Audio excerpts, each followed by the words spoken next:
Egypt, a country with a rich history, culture and geography. With vast swaths of desert in the east and west of the rich Nile River Valley at its heart, it is a site of one of the world's earliest and greatest civilizations.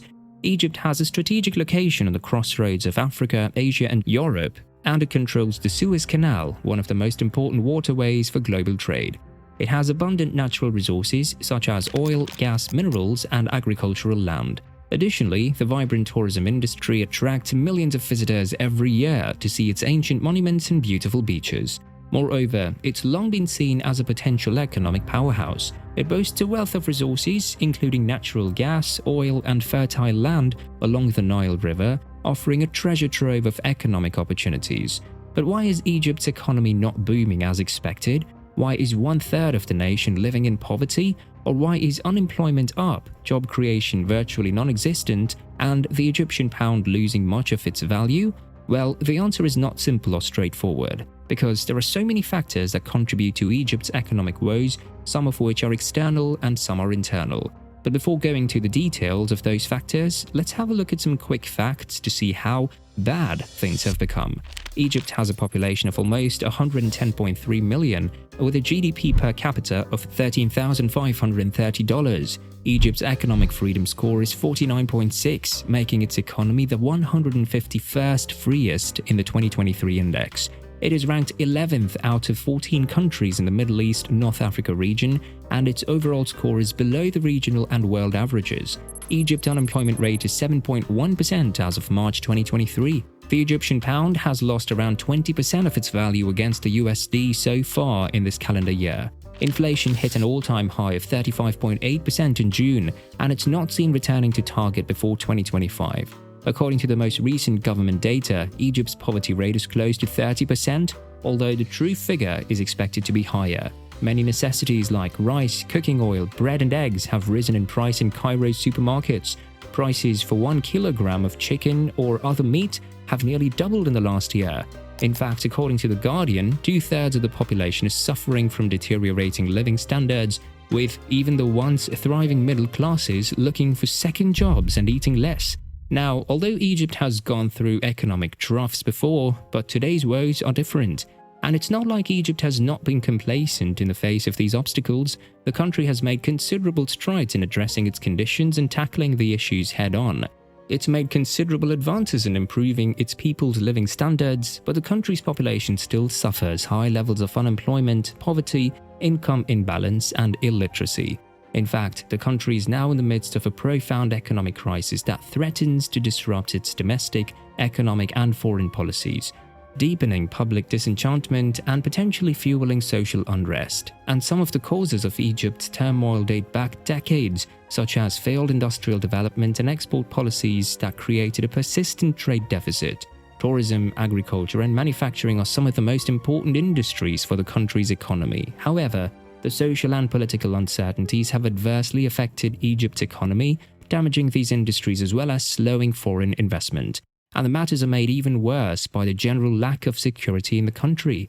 Now let's take a closer look at some of the internal and external factors to understand why Egypt's economy isn't booming despite its abundant resources. One of the main external factors is the global situations. Egypt has abundant resources, including oil, natural gas, gold, and other minerals. However, the country's economy is heavily dependent on tourism, which has been hit hard by global situations like Arab Springs and Russian-Ukraine war. The Arab Spring, which began in 2011, led to political instability and a decline in tourism, which is a significant source of foreign currency in Egypt. And Russia's invasion of Ukraine, now in its second year, has pushed up food and energy prices worldwide, adding another layer to Egypt's economic crisis. Another important global situation is the coronavirus pandemic, which has hit Egypt hard in terms of health and economic impacts. The pandemic has reduced tourism revenues while increasing public spending on healthcare and social protection measures. Regional instability is another external element. Egypt is threatened by violent groups in neighboring nations like Libya, Sudan, and Israel. Egypt also confronts political challenges from Middle Eastern adversaries such as Turkey, Iran, and Qatar.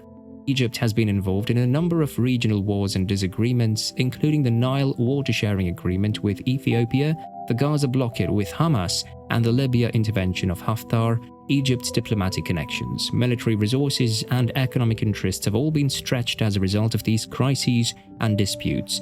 Now let's turn to some of the internal factors that affect Egypt's economy. The country's strategic location. Egypt's strategic location has been both a blessing and a curse. It has two major waterways, the Suez Canal and the Nile River, which provide access to the Mediterranean and Red Seas. However, this strategic location has also made Egypt vulnerable to external shocks. Moreover, Egypt's geographic location places it at the crossroads of major marine routes, including the Suez Canal, a critical artery for world trade. However, the emergence of other routes, such as the Northern Sea Route and the Arctic Passage, has posed a threat to this strategic advantage. These alternate routes shift trade away from Egypt, lessening the country's reliance on the Suez Canal. Another internal factor is the legacy of mismanagement and corruption. Egypt has suffered from decades of poor governance, inefficient bureaucracy, and widespread graft under successive regimes. The public sector is bloated, unproductive, and costly. The private sector is stifled by red tape, monopolies, and cronyism. The legal system is slow, inconsistent, and fair. In fact, the infrastructure is outdated, inadequate, and unreliable. Next one is the lack of reforms and diversification. Egypt has failed to implement meaningful reforms to address its structural problems and improve its competitiveness. It's not diversified its economy away from its dependence on oil, gas, and tourism. Similarly, the education and innovation gap is another important factor. Despite its history of excellence in ancient times, Egypt's education system has faced challenges in modern times. The country has not invested enough in education, innovation, and technology. The country has not developed its human capital, especially its women and youth.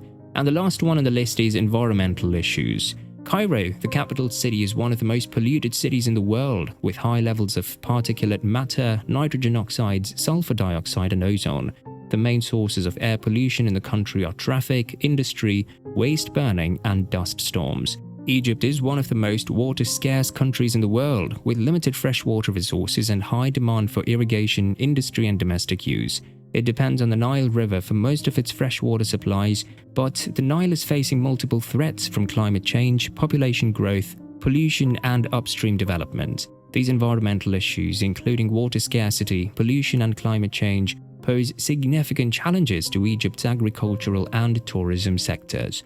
Moreover, Egypt is also vulnerable to sea level rise, which could affect its coastal areas and delta region, where most of the population and agriculture are concentrated. So, what Egypt lacks right now are political and structural reforms, which are necessary to address the root causes of its economic problems, as well as policy missteps, including costly defense of the Egyptian pound and the dependence on fickle foreign portfolio investments. The country needs to diversify its economy by promoting non-oil sectors, such as manufacturing, services, and agriculture. Egypt needs to improve its business environment by simplifying regulations, enhancing competition, and fighting corruption. It needs to invest in its infrastructure by upgrading its roads, railways, ports, and power plants. In short, the country needs to ensure a level playing field for all firms, improve the business environment, and increase its integration into global trade. Thank you for joining us in this exploration of Egypt's economy. If you enjoyed the video, don't forget to like, share, and subscribe to our channel for more thought-provoking content. Until next time, take care and stay curious.